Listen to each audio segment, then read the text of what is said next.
And I'm recording. Welcome to the Crypto Show. Woo! Here we are in Vegas. And god dang if I'm not right here again alongside my famous, my most favorite Forest Gump impersonator? That's me.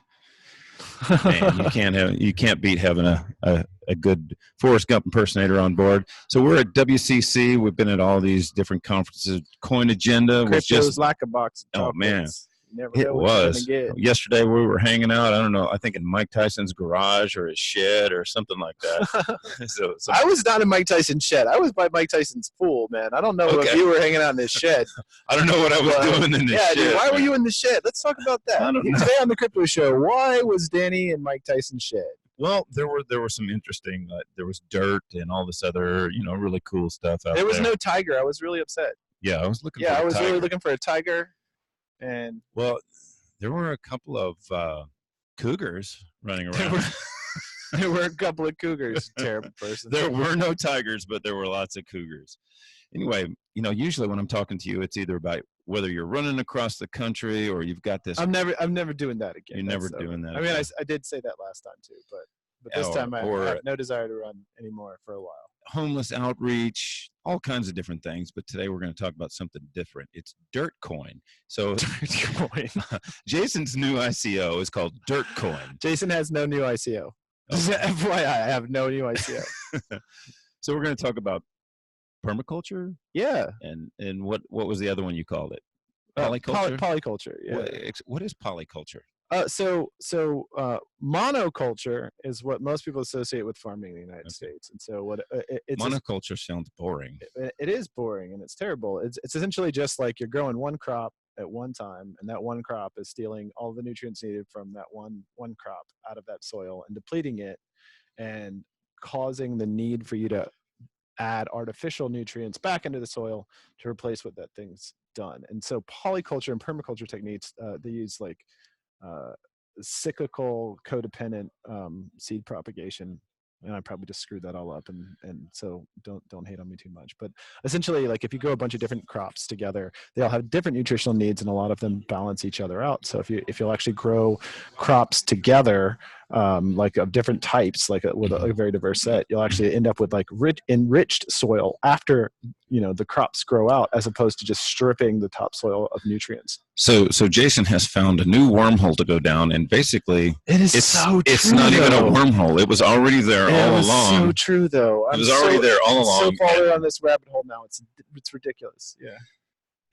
But this also fits into some of the other things you do, and tell me how that works. Yeah, so the project's called Satoshi Farms, and I've owned the domain for a long time, not done anything with it, but it's basically because, like, apart from working on my grandfather's horrible farm when I was and it was a wonderful experience, but when you're a kid, you hate the concept of work, and when I was working on the farm, it was like essentially usually I was being punished because I'd done something terrible and was sent to work at grandpa's farm. Yeah, kind of like a forced labor camp. When I was bad as a kid, my dad used to make me go to work, and now he built awnings and stuff in the desert in California, and I'd have to go hang out at the job and wash. And incidentally, to this day, I do those same things. I was like, you haven't fallen too far from that tree, man. I met you out in the desert building awnings. So. Yeah. So I haven't talked publicly about this idea because for 2 years, like I felt like I was such a neophyte. I didn't know too much about this information, so I didn't want to sort of talk out of my ass, which is unfortunately really prevalent in the crypto community. I seen it. I know everything. I read a blog post, and I'm an expert now, and I'm going to fix the whole world. I know how to talk out of my ass. I watched Ace Ventura. It's not that hard. Let me show you something. Yeah. No, but so the idea is essentially is that like a problem of the many problems that we have, but a couple of problems that obviously, like, I care a whole lot about hunger in the United States and in the world. I care a whole lot about the homeless situation getting out of control. But something I'm really concerned about is the desertification problem that we have here in the United States and worldwide. It's like there's massive swaths of land on this planet that are turning into deserts, and not in like a natural desert formation kind of way. We have we've overreached on agricultural production. We've overreached on animal production we've overgrazed, and monoculture agriculture has really, like, we've destroyed huge, like, the craziest thing for me in doing this research is that I think of New Mexico and Arizona as being deserts because they're deserts, right? But you can look back at pictures from the 30s and 40s, and hundreds of thousands of acres of this land was really lush, beautiful farmland, and we just destroyed it. Like, and that's not theoretical, like human intervention. That's like 100% documented. Like, this was good stuff, and we stole all this stuff, and then we just moved on. I know, like in Central Texas, that cedar trees used to not be so prevalent. And if you go in the Austin area, it's just cedar everywhere, and it's horrible. Everybody has cedar fever. But in the 1800s, that wasn't the issue. And natural burn is the reason why. Yeah, natural burn is disgusting.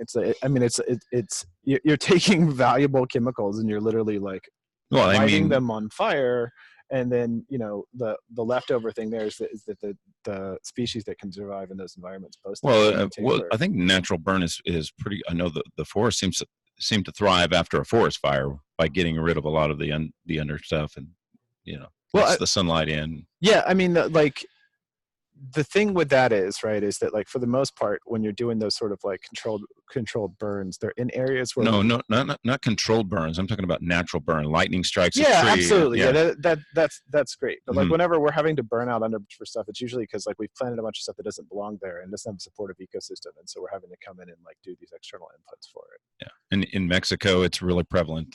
They just light everything on fire. But I have noticed they don't have as bad of an insect problem.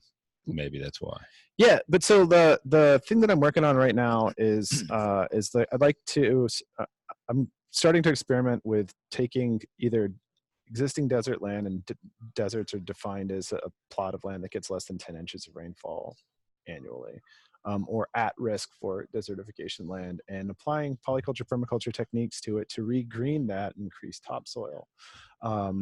And in a lot of parts of the United States, I mean, real estate's expensive in lots of places, but desert's not one of them. I mean, like, it's really easy to get hundreds of acres of land for sub $600 an acre, because they think of it as wasteland. And so the soils there are essentially non-existent. It's basically just sand and rock for the most part, and it's been depleted. But topsoil in itself, people don't understand this. Topsoil is actually a very, very valuable commodity. So, like, if you can actually go in there and like introduce polyculture to these sort of at-risk lands, or already existing desertificated lands, deserts. I'm trying to use big words, not use small words. If you increase topsoil there, like, you actually increase the value of the underlying land. It's like each inch of topsoil like sequesters like over $600 of chemicals that you would buy as a farmer, like, or that you would have to buy artificial nutrients for it, and like, it gets stored in topsoil. So it's like, if you can go in and add 10 inches of topsoil to a land over a couple of years, like, you could actually increase the per acre value from like $600 something to like $6,000 just by increasing topsoil. And is there a plan to resell that and then do it again on another property? Yeah. So, I mean, we still early days on this project, but the basic concept is to start small with 50 to 100 acres and see if we can figure out a sustainable manner for regreening this area, putting in cover crops, no-till farming, polyculture, permaculture techniques, and figuring out how to do water sequestration on the land. So, because a lot of things, people don't realize this, is that we over-irrigate in agriculture, and our lawns are just like the worst thing on earth. Like, they're just a terrible, terrible use of resources. But in farming, in growing healthy things, it's not actually that you need all this extra water, is that you need topsoil and ways to actually sequester the precipitation that you get, so it doesn't just leave, because like most of the water leaves through runoff, like in the deserts. Like, you've been in the desert when it rains, like, dude, it's like torrential. Like, a brand new river shows up, and then the water just leaves, doesn't hang out, because there's nothing there to actually keep the water. So if we can actually change this, and we can actually like sequester it, make it where you can grow things there, then after 3 to 5 years of doing that, of essentially like building a polyculture farm on there, we can then resell that from significantly more than we put into it. Maybe break it down into break 100 acres into 5 20-acre hobby farms and sell them out to people that are looking to get into this lifestyle for a profit. And then we could take all of that money, buy more land, and then rinse and repeat this whole Are, process. are there tax incentives or grants or anything that you're looking at doing for changing the soil? So if you have cattle, you obviously get an agriculture break and things like that. So are you looking at agricultural? So I'm just gonna be or? honest, and I'm a very public anarchist. I don't really believe that the government does anything of value.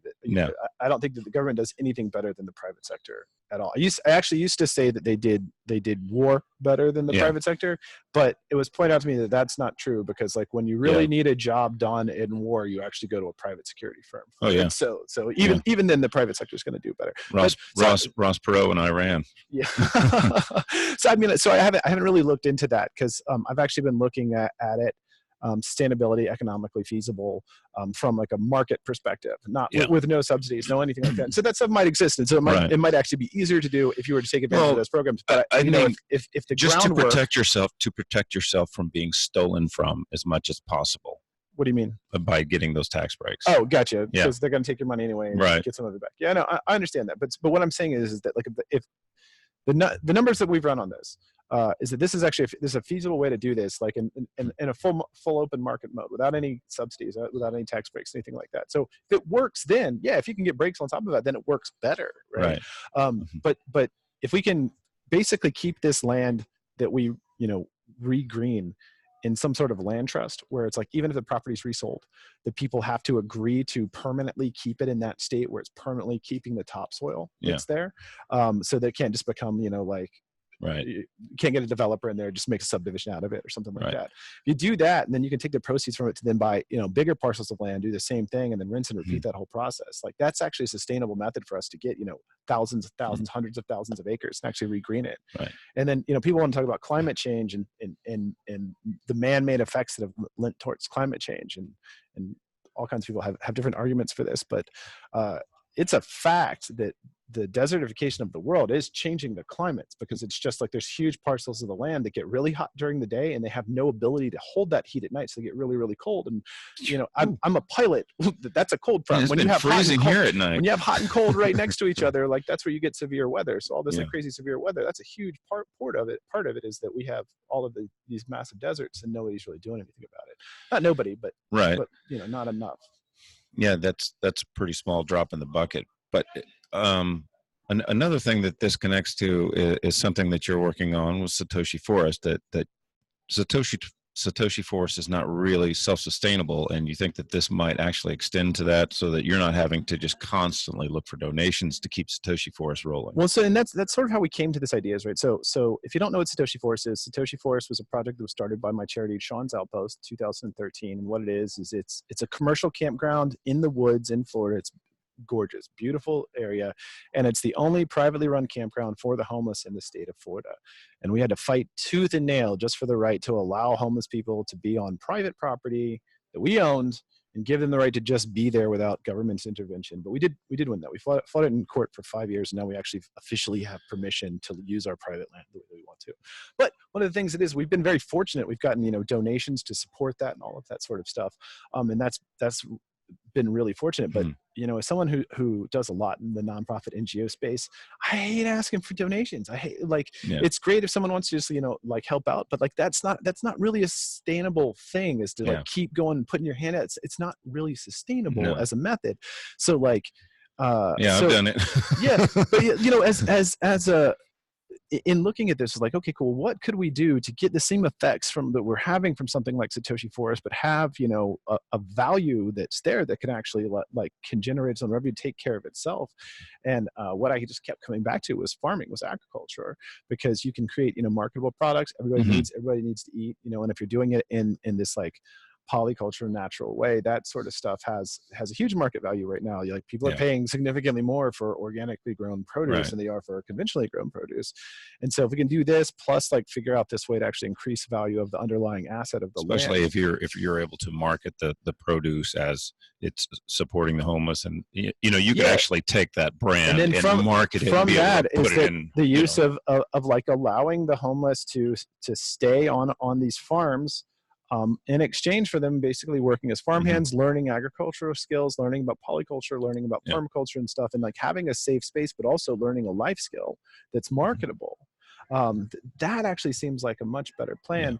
And then what I'd like to do, and we're figuring out, it's funny, my attorney actually just showed up. She's just right over here in the corner, and she doesn't know that I'm about to bang on her to ask about this. But so one of the things that I'm really interested in, one of the things that I'm actually really interested in doing is figuring out how we can work out where instead of taking donations, nonprofit organizations can take loans from people directly to be used for a specific good that they can pay back. Not massive returns. It's not crypto returns. This isn't, Lambos in 10 weeks, baby. But instead, if you give me $100,000, that's awesome, right? But I'll spend that $100,000 once. But what if you give me the $100,000 and I can build a sustainable asset with you that can then pay you the $100,000 back, maybe 5% interest, just something on it. And then we've created, additional value to help that you would have, give the donation from, but then I can give the donation back to you. And then you can reuse that donation. Maybe, support our cause again, support another cause that you care about or something like that. And then and then if you do that, there's also this worst case scenario that if something goes wrong and you can write the whole thing off as a donation to a tax deductible organization. And that seems like a pretty good idea. Yeah. It seems definitely. more sustainable. It seems like something we can build on more than just consistently trying to get more donations. It seems like a safer investment than an ICO. Yeah, I mean, for sure. For sure. Yeah, at least I can write it off. Yeah, like DirtCoin, your idea for DirtCoin, like that, just coin backed by dirt would be more valuable than 98% of every ICO that ever existed. Oh, definitely. Yeah. For sure. So what would it look like once you get the land, what would it look like for the homeless to start coming in or just anybody who's downtrodden? I mean, I told you to go to Slab City. You should have gone there. I don't know if you did, but man, I have got to not made see it out how that there yet. works. Yeah. Because it's mostly just a bunch of homeless people living on this government land. And there's some capitalists around there who bring water around and they will sell everybody water out of the back of their truck because there's no man, you trying to get some water? Yo, yeah. Joe, I got some waters, baby. What's up? You trying to get some? I got some sandwiches. Yeah, people are. Other guys will charge your batteries and just it's like Mad Max there, but they Master runs bottom. They live relatively happy. They enjoy it. They kind of checked out, but they enjoy it. Yeah, so I think the first steps would be just to get some property and put the basics down, to start doing composting, start doing polyculture, start getting the beginnings of getting the soil healthy again. And once you get that and some basic infrastructure, we could get some old RVs or something like that, have some places, and then we can start recruiting for people that are interested in coming out here to work like that. There's what's really cool about the polyculture permaculture community is it's so super giving. It's like a disease that you catch when you get interested in polyculture and permaculture, and you can't really get rid of it. And then it's actually the kind of disease where you're the only way for me to feel better about this is for me to tell you about it. And if I tell you about it, then you've got the disease too, and then I don't feel so bad anymore.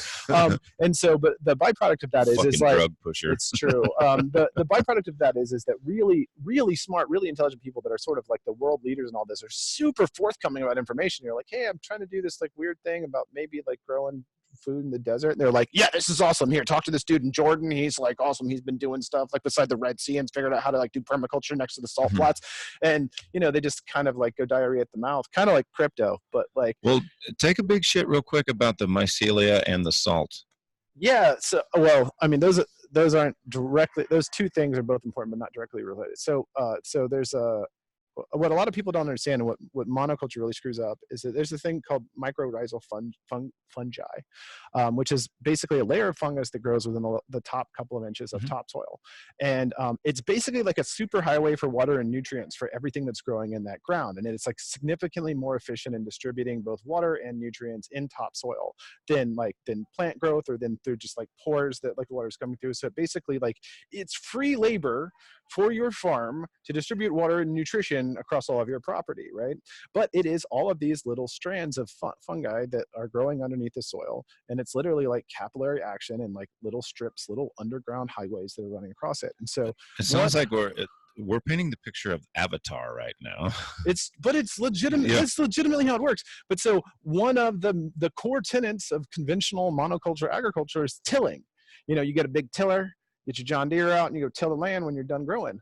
Well, what the fuck are you doing when you till? You are ripping up these networks of it's literally like you've got free labor hanging out under the ground. Like, yo, you need me to move that? I'll move that for you. And then you just go in and you fuck it up. And then you don't understand why 3 years later, like the nutrient density of your land, it's like they down by 30%.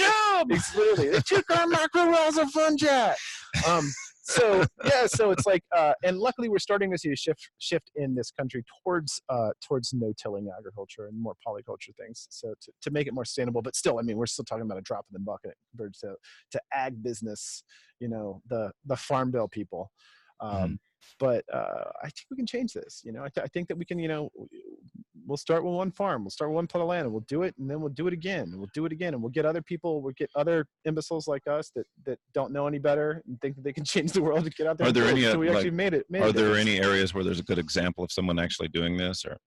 Yeah. So actually, let me look it up real quick. The dude's name. So the joke that I was just making about the guy in Jordan, like this is actually a thing that blew my mind. Let me just look up permaculture in the desert. Yeah, so this dude, Jeff Lawton, is like, he's kind of like the permaculture guru for the world. And I hate the word guru, but the dude's badass. But so he had, like, they just got this, like, literally like the most garbage land on earth. And so it's like 10 acres of salt flat next to the Dead Sea in Jordan. Right. So like, this is like dry, arid, like 6 inches of rainfall a year. And on top of that, it has, thousands of years of salt in the soil. And if you don't know, like if you ever put salt on plants, they don't hang out real well together. And so he basically started instituting like traditional permaculture methods in there and like putting some rain swales in and stuff like that. And in a short period of time, like 3 years, like they were doing soil density, so they were doing soil density and soil nutrient studies out there, and like the permaculture and the way that they introduced like topsoil and water sequestration washed all the salt out of the land. So it's like, it's not only like that they were able to grow stuff there, they were actually able to like dramatically improve the quality of the land. And that was really the tipping point for me, which is, I was like, dude, if this guy can do it and make these like lush, green, amazing, grow food in the Jordan desert next to the Dead Sea. Fuck, we knew this in Mexico. Do you know the story of Salton Sea in California? No, I don't. So it was just kind of a farming town, basically, and they diverted the water from the Colorado River, and when they cut that ditch, it got away from them and it flooded the valley. And to this day, you have this big, they call it the Salton Sea. It's a dead sea in Southern California. Brackish water. Right, and that's where Slab City's at, right there in that area. And everything around it has just, when it first started, the water was fresh. And so it just built this thriving city that everybody wanted to go and hang out and motorboat and everything. And now it's so bad you can damn near walk on the water. It's so thick. Sludgy. No, there's barely anything at all that can live. And so if you go down there, there's dead fish everywhere on the side of the beach and everything. Everything's just salty. All the towns are dead. There's just like ghost towns everywhere around that. Yeah, and so like one of the things that like you read about a lot of stuff, and like people are like, yeah, the desert's beautiful. It's like, yeah, look, I'm all for letting nature take its course. Like that's cool, but there's a difference between letting nature take its course and taking responsibility for damage that you've done, right? And like in a lot of like that, we screwed up, rediverted a river, screwed up a whole ecosystem. They call it the accidental sea.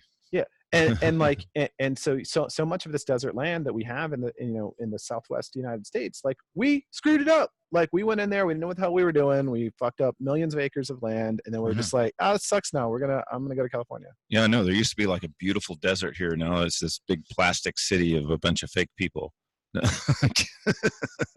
We love you, Vegas. Vegas, baby, Vegas. All the beautiful babies. Just some money, they don't even know it. And do you have like a start date for any of this, or? So I just finished the run last week. I finished crossing America on foot. Are you still tired? What was that? Are you still tired? No, I'm not tired at all. I've got massive amounts of energy, but I haven't seen my kids a whole lot during the run because surprisingly, my children didn't want to come out and run more than a marathon a day with me. They were like, good luck, Dad. That's great. So I promised them I'm going to take them to Asia for 6 weeks. So that's awesome. Taking them to Asia for November and the first part of December. and then I'll be back. But I mean, I'm already looking at Lucky land. dude. I can barely take my kids to a Chinese restaurant, and he's taking them to Asia. Look, here's the deal: if you can get across the ocean, and granted, and like if you're smart and you'll look at flight prices and stuff, like you can actually get pretty cheap trips. Yeah, dude. If you're not going to Tokyo, right? If you're going to like Chiang Mai or Ho Chi Minh or something like that, dude, it's cheap. It's cheaper than the United States by like a large margin. Yeah, like you can go hard in a lot of Asia for not a lot of money. And so, that's why Chiang Mai is such a massive, like, there's so many expats over there doing geographic arbitrage, because like you make $2,000 a year and ball out. I mean, $2,000 a month. Right. $2,000 a year would be a stretch. Yeah, it's a good destination, especially for digital nomads. Yeah, for sure. Lots of digital nomads in Chiang Mai. But yes, I'm taking my kids over there, and then, but I mean, I'm looking at plots of land now. I'm talking to people. I'm trying to like talk to other farmers in areas where I'm like to try to get the lay of the land and like try to figure out, because I'm not saying that I have everything figured out. Like I'm a genius. I'm polyculture the world. So I am trying to like, do this in an intelligent manner. I'm not a genius. I just play one on TV. I don't even play one. Okay. Yeah, that stuff. Those people take too much scrutiny. I don't want that. Yeah. I'm dumb, but I'm smart dumb. And so as far as other things are going, do you think you got anything else on the permaculture? No, I mean, that's it. So that's what I'm going to be down the rabbit hole on. I mean, like I still have day jobs, right. Like I still run the School of Blockchain at Kingsland University. Mm-hmm. I'm the CEO. That was what I was going to hint at, is the School of Blockchain. Yeah. Jason has agreed to give us some scholarships for the Marsh. Put me on the spot here. Yeah, for the Marsh home. We have a program called Kingsland Coders. It's dope. It's a online platform for teaching kids to code. And it's comic book based, right? So it's like so it's essentially cool. like you choose a comic book character, and like if you want to like skill them up, if you want them to get like new superpowers, you have to like learn aspects of coding, and that's how you power up, right? And so it's all framed out like that, so it gets kids in the mindset of like, it's not work, it's not on grandpa's farm doing crap, like you're playing with comic book characters, and before you know it, you know what recursion and loops and stuff are. It's great. Well, which super nerd on your team thought that up? Because that's fucking cool.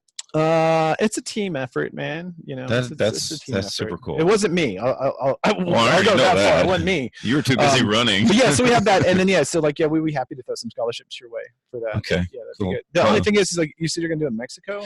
Well, so I don't know that we have a Spanish translation yet, so that would be the only sticking point for that. Well, it'll be next year when I'm down there, in the beginning of next year, probably around the Anarchy. And I'm not starting like an English school on top of this, man. I keep starting new schools so that to get new students for the other schools. And like, man, it's a long process. That's cool. Actually, I'll check in on it. The Spanish language is actually something that's been on the drawing board. It actually might be up. Like I just might be out of the loop on it.